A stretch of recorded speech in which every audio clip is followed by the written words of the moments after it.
Good afternoon, Miss B. We are going to do your post observation regarding your observation the other day for your math class. What can you tell me so far, or how do you think you did in your observation? What do you feel about it? What do you think happened? Give me your first cold responses. Um, I think I did fairly well. I think I exhibited the core content, effectively communicated the lesson, kept the students engaged, and managed classroom behaviors where it wasn't any incidents. Okay. How do you feel about your level of engagement with the students? Sometimes I think I'm a little too engaged, which gets them revved up. Nothing wrong with being too engaged. But for the most part, the pitch in my voice, slow, the the level of how loud I am, how soft I am, galvanize their attention. So they come in, they come out without me losing any attention spans. Because the third grade, I got about 8 minutes that I got to fill the gap, pump them full of information, and then let them fly. That's extremely important. 8 minutes. 8 years old, 8, 10 minutes max. Once you've passed that, some of them are going to start to tune out. You know your kids well if you've demonstrated that you understand them really well. Okay. If we look in domain one, that's planning and preparation. Mm-hmm. Domain one is what we discussed in our pre-observation, and we talked about what you would be teaching, Mm-hmm. how you were going to work through this with the kids, what I would see. We went over your lesson plan. Your lesson plan was rather effective. Appears as though as long as you maintain the validity of the lesson plan, that everything will go well. Classroom environment. You have the luxury of having a very large classroom. I do. So, what can you tell me about how you think your classroom environment plays into your instruction? Well, first of all, I make sure I cultivate an environment that they are secure, whether they are right or wrong. So they are free to be wrong without feeling that they're going to be judged by their peers or me. Pardon me. So that makes them more comfortable. The other thing is I encourage them to take a risk. I don't tell them everything, but answer it. You can either be right or wrong. If you're wrong, let's work together. So they take a risk. I think the students have a good grasp that they're comfortable in this setting, that they don't have to have any apprehensions. Even my quiet students are more vocal and will raise their hand. So I don't have to struggle to have people participate. Okay. Let's talk about, if we look down at 2B, where it says establishing a culture for learning. Now, the conversation that we have here starts at about 10:12 when I pick up this standard to score. He says, the teacher says, please read the board silently and review your do now. You set the expectation for them. They know what's expected, and everyone immediately got to work and started writing. You then say, Charles, please read me the objective out loud. You have other students continue to come back from the bathroom as the objective is being read. That's the only thing that I might change in some respects, depending on the class you have at that time. Okay. It may be okay to read the objective more than once because you don't want the kids that are sitting in the room to become stagnant and then start finding other ways to entertain themselves. Okay. So in some cases, it may work for you to just have them start to do now themselves cold.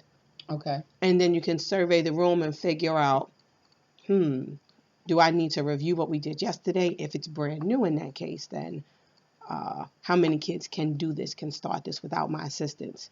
So it all depends on the class you have. Having 3 classes. With this class, it worked. You read the objective the first time, and then as they're talking, you keep saying it again, and you keep reiterating it.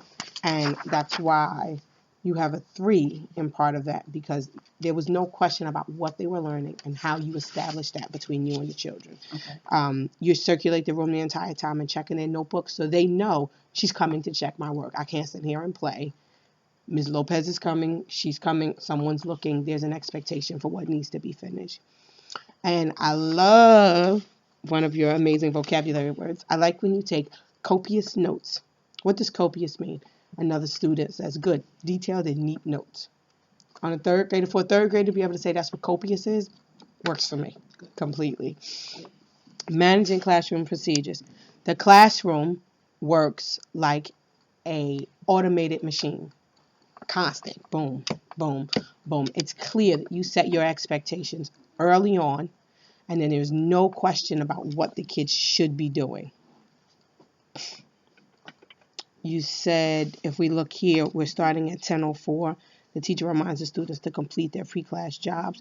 They already know.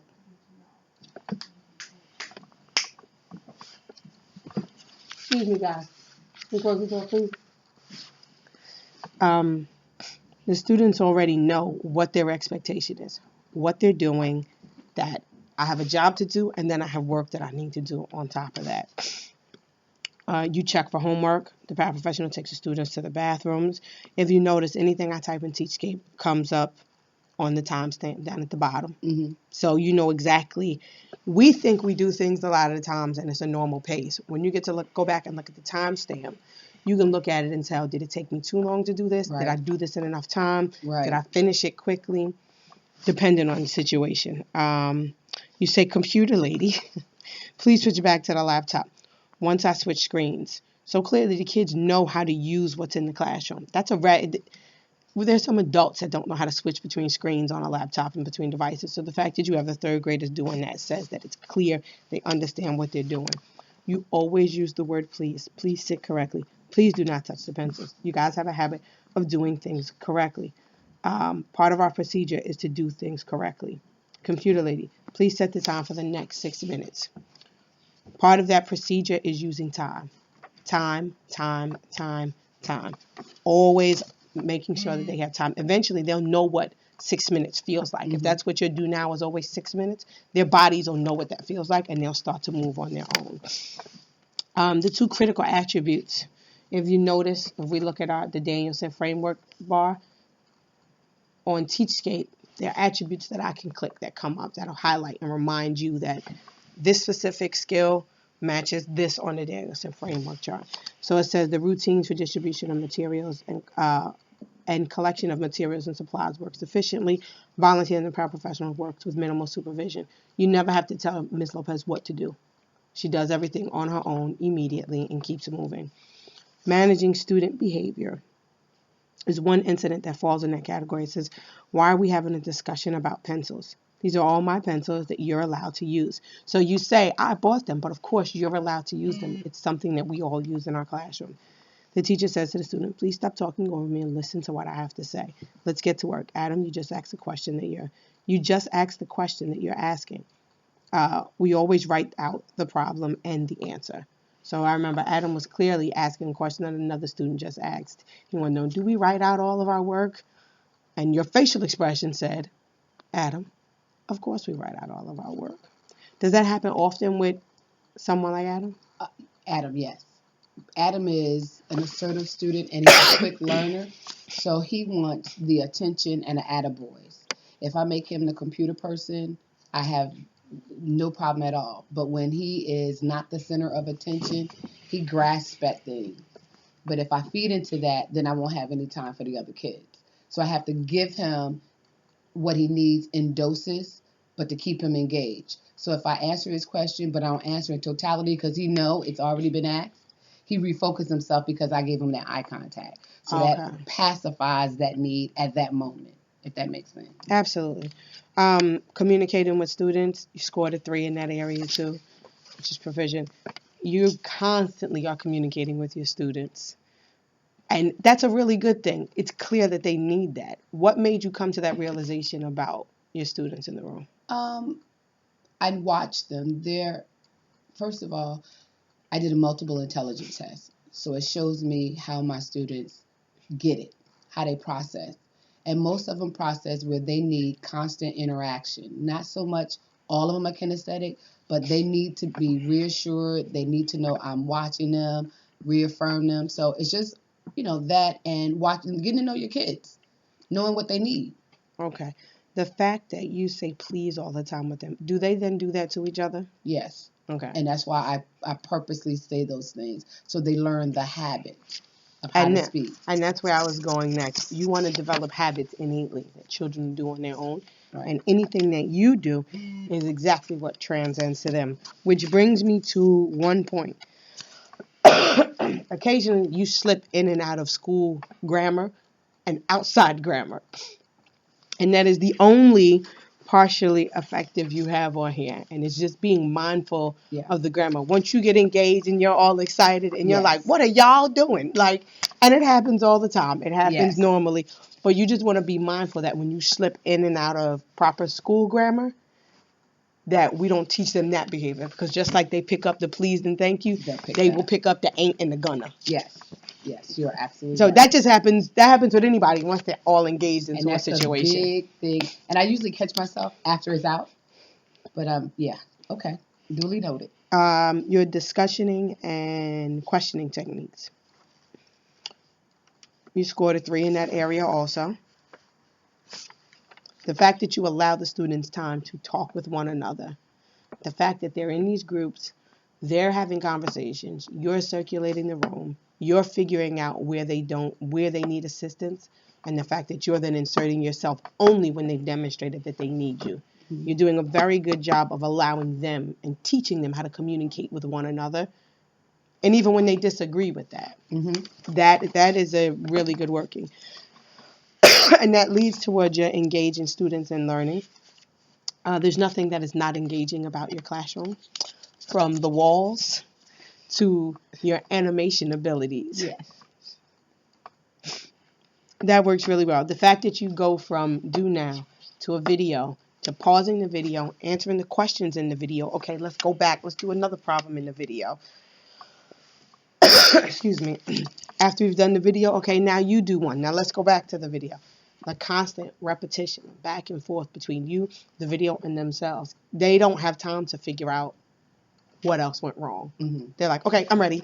Okay, let's move on now. Right. That's excellent. Now let's do our we do. We can talk through the problem.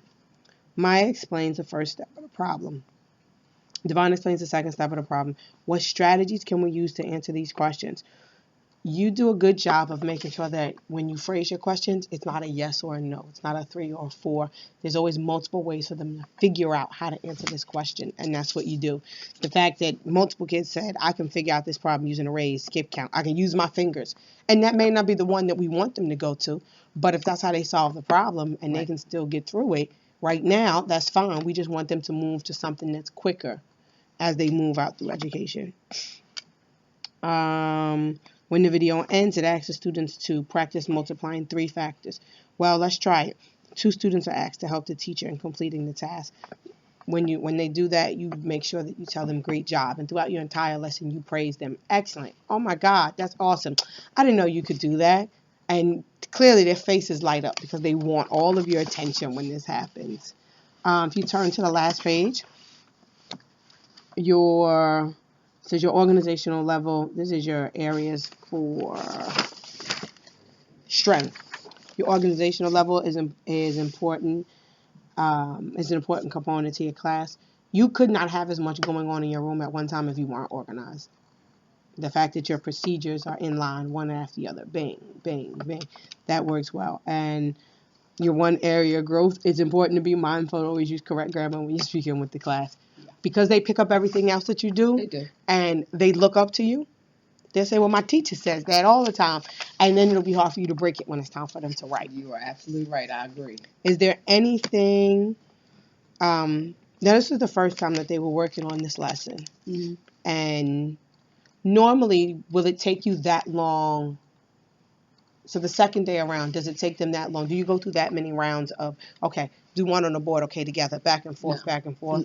Usually by the second day, I'm able to let them go and really work in groups with manipulatives. Okay. So the first part of the lesson is we spend a little bit more time getting to understand what the lesson is about, what they have to figure out, and the strategies they have to use. Second day, we talk about what you learned the previous day and tell me what questions you have. So I come from the standpoint, if they have a question or concern or something really didn't mesh, then instead of going on, let's not backtrack. Let's just do a reteach and a recap.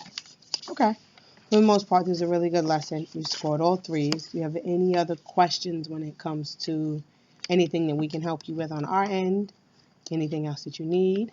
No, not that I can think of. Okay. Of course, we'll be back for another walkthrough.